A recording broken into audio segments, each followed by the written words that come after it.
علیکم ورحمۃ اللہ وبرکاتہ۔ جی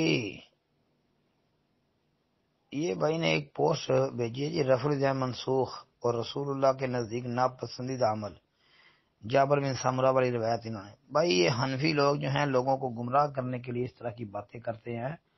اصل بات یہ ہے کہ یہ روایت جو ہے صحیح مسلم کے اندر آپ پڑھ لیں، یہ 2-3 روایتیں ہیں نا اس طرح کی، ان کو پڑھیں، ان کا مطالعہ کریں پورے غور کے ساتھ۔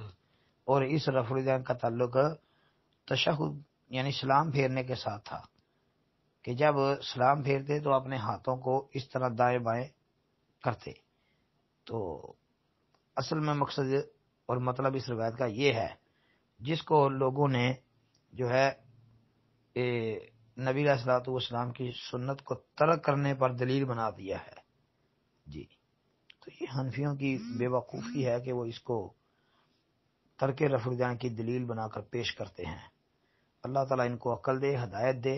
حالانکہ حنفیوں کے ایک بڑے عالم علامہ انور شاہ کشمیری جو تھے، انہوں نے اپنی کتاب نیل الفرقدین کے اندر لکھا ہے کہ رفع الدین جو نبی علیہ السلام کی متواتر سنت ہے اور یہ منسوخ بھی نہیں ہوا، جبکہ یہ پوسٹ والا منسوخ کر رہا ہے۔